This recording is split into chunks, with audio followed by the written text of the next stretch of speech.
Hello, and now for something completely different. I've been furloughed.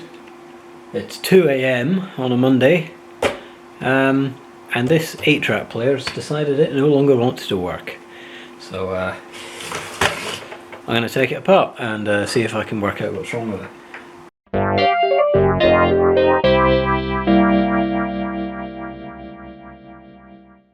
I've never taken an 8-track player apart before. Indeed, I've never really taken any electronics apart before at all.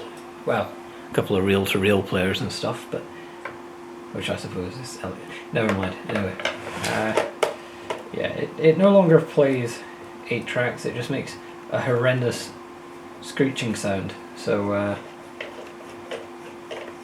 I think it's time to go inside and see if we can see what makes it tick or not, as the case may be.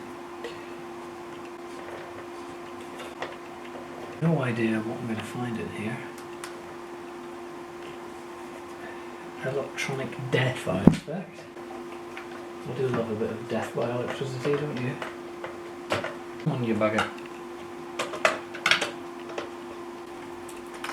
Well, what it is full of, there go some screws, is dirt. My god, it's horrible in here. I'm going to lay it down flat.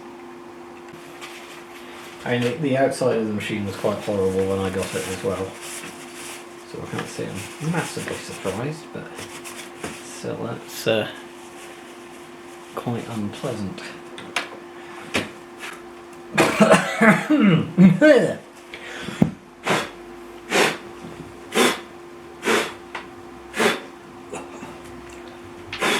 Oh, okay, I've got it in my eyes and face. Beautiful, that's lovely. Right. What do I do next then? The unit gets mains through its secondary speaker, which plugs in there, which is a bit of a weird design, I think. But there you have it, that's just how it is. Right, okay. I'm going to have to plug it in and shove a tape in and see what the hell it does, I suppose. Okay, so it's now powered on.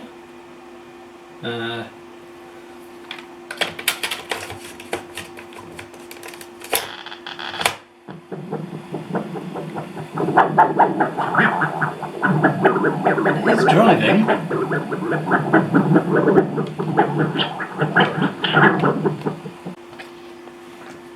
So this is the exact same tape as the other one, but a different copy. Help me to love and understand.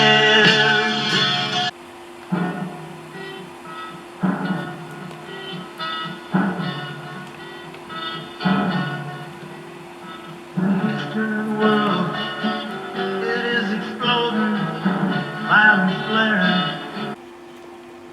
Okay, so it's almost like the tape isn't sitting correctly. Now most of these foam pads are knackered. However, I've replaced the foam pad in this one, which is why I was hoping it would work. However, we're not having much luck with that.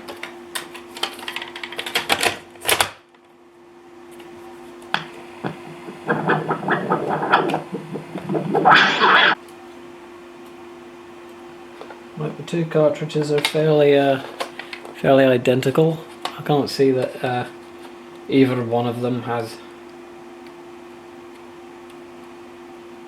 anything different about it. Right, well, I've got belts, so I may as well replace the belt.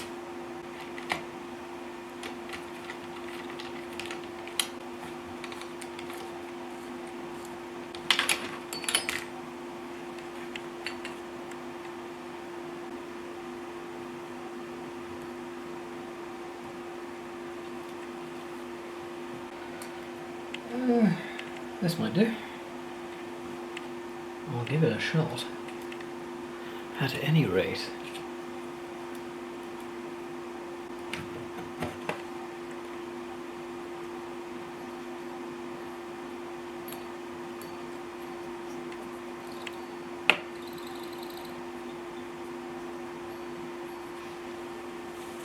Let's see what it makes of that.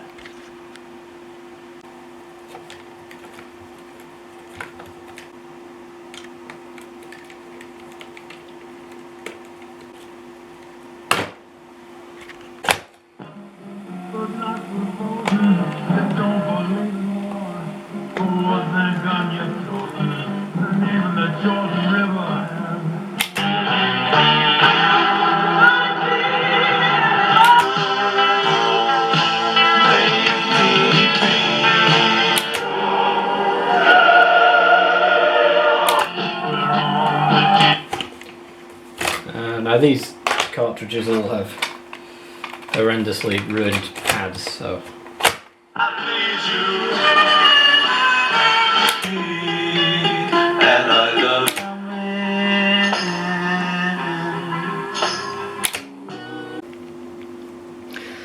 okay, so the next step, now that I suspect that other tape is ruined, is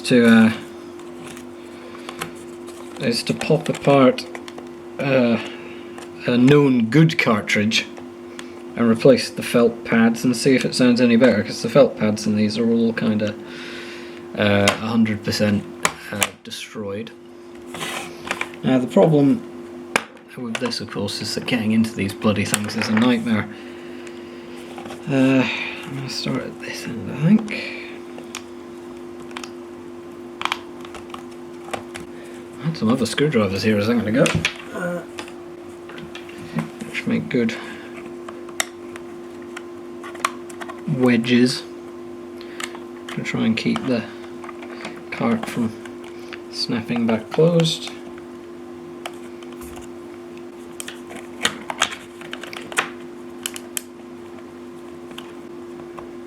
I'm not sure that one survived, you know. It sounded awfully snappy. You do need about 9 pairs of hands to be able to actually get in and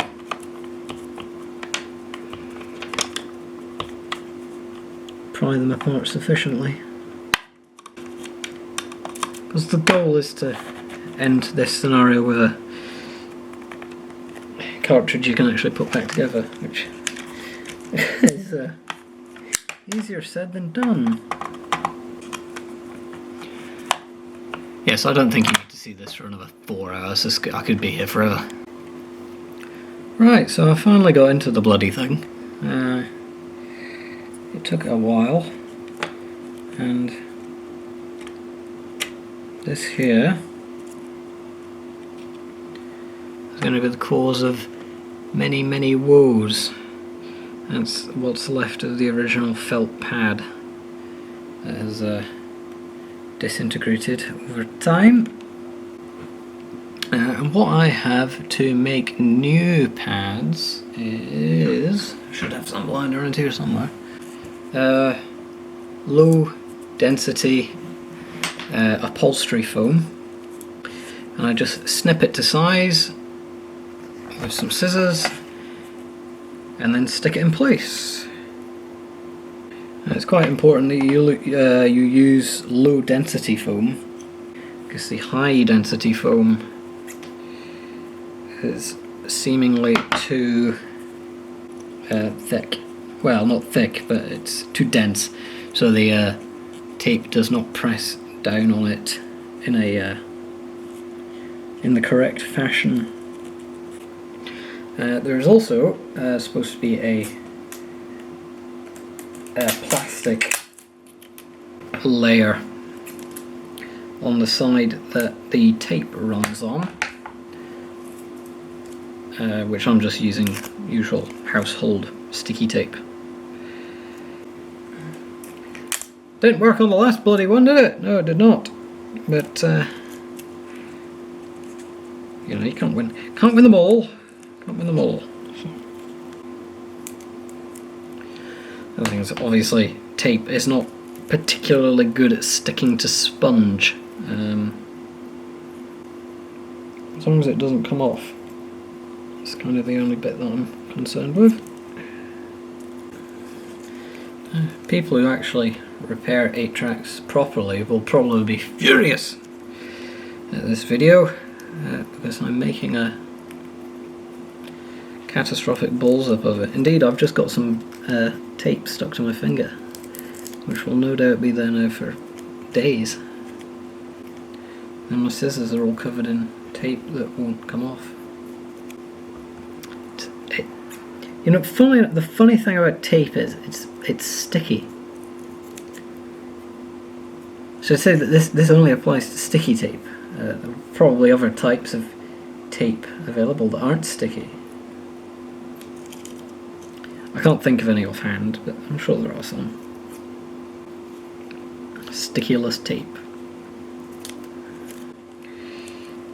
Okay, right. That will do. I'm calling that one done. I have some glue type stuff, or adhesive, which is of the glue paste, probably incorrect for use in this application variety. But if it works, I will not care. Screwdriver. Yeah, funnily enough, tiny screwdrivers are not the most practical of glue application devices.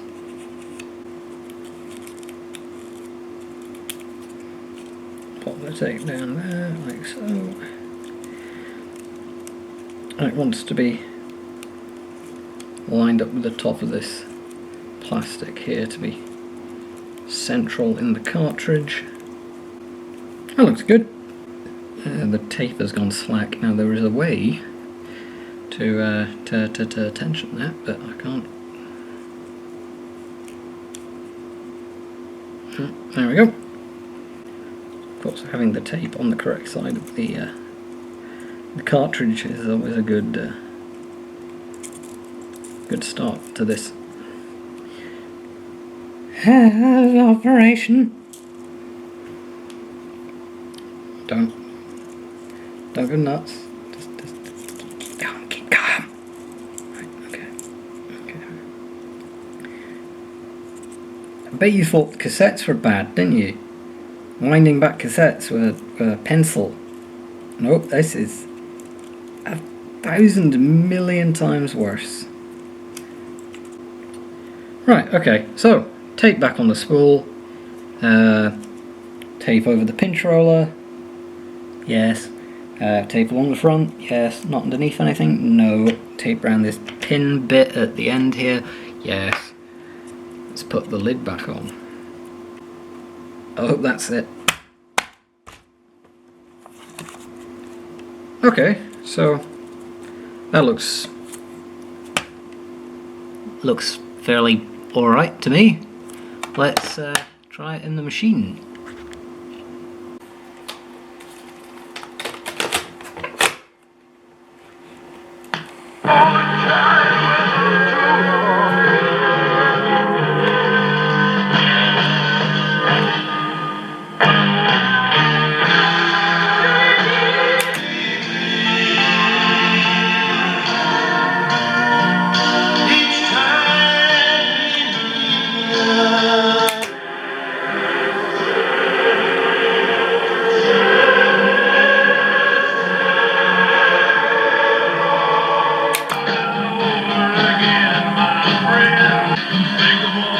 In summary, it still sounds pretty shit. Now, that might just be the joys of trying to use 40-year-old tape in a player of unknown condition that was full of crap. See, the problem is that when the tape is in at certain positions, it sounds actually pretty good. But most of the time it sounds completely shit. Okay, so let's have a quick look at the inside of the mechanism here. The silver rectangle there with the two black lines on it is the playhead. The two sort of metal bars to the left here, that is the detector for the metal strips that will change the program. This little bit of white plastic gubbins over here is what the the drive roller sits in that is pressed against the pinch roller in the tape, and this switch over here is just a switch that turns the motor on and off, so it automatically turns the motor on when there is a tape inside the machine. So if I'm wearing my camera at the moment, that's kind of strange.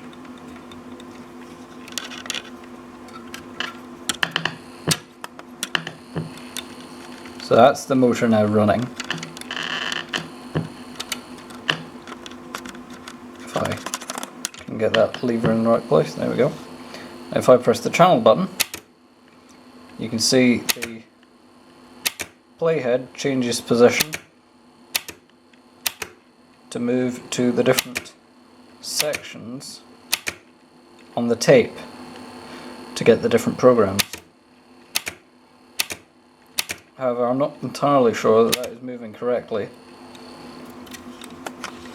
because there is quite a lot of free movement in the playhead.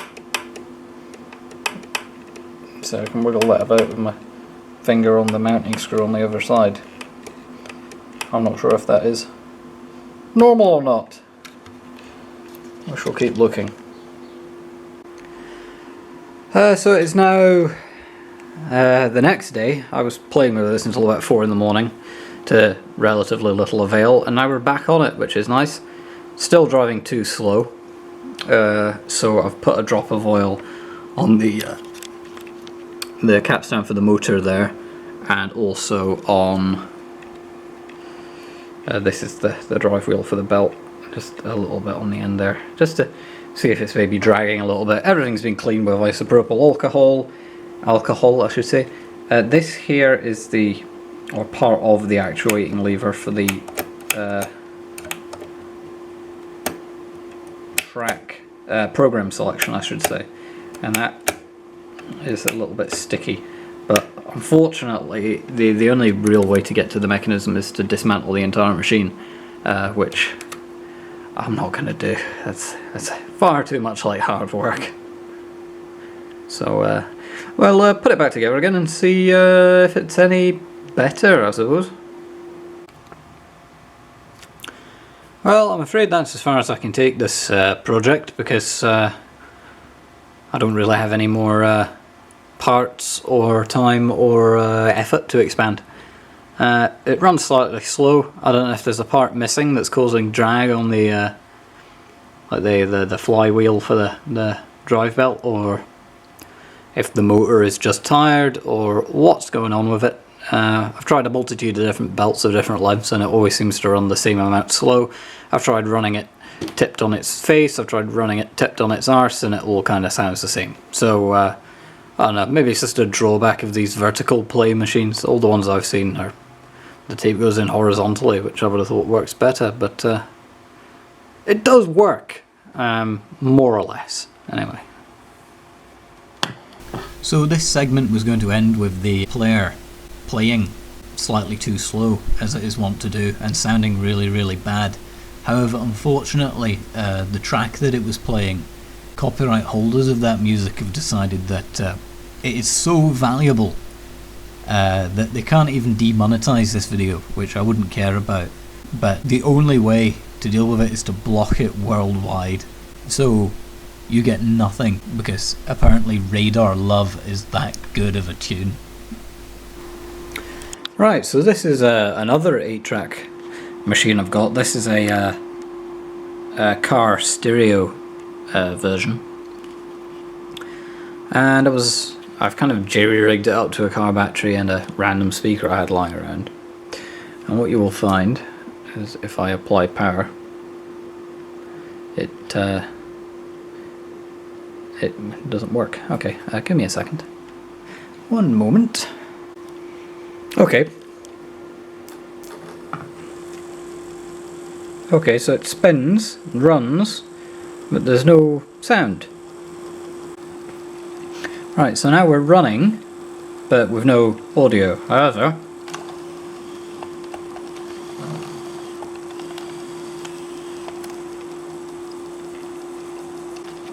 This demonstration is going terribly well. It was bloody working a minute ago. Right, turns out I was using a Duff cassette. Cartridge, sorry. So here we are with a good cartridge in, machine running, no sound. What's going on?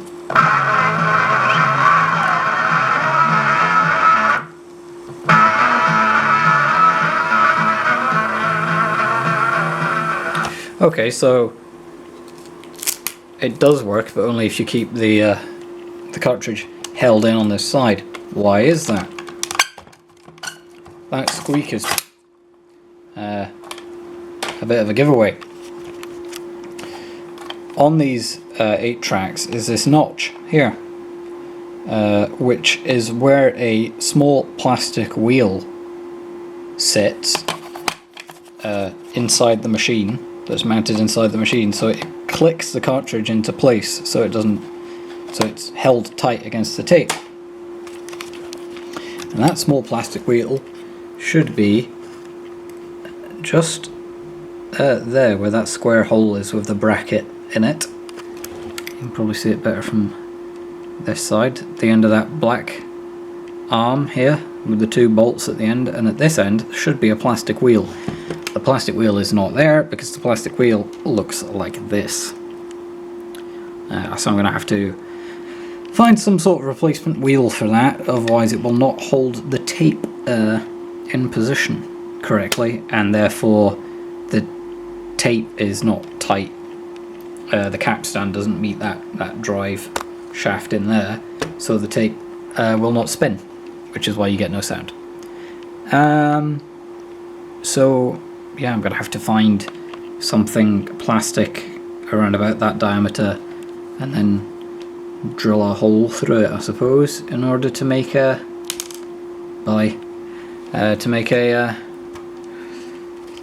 locating pin for this one. But this should be going in the dolomite once it's fully functioning, which I think will be quite fun.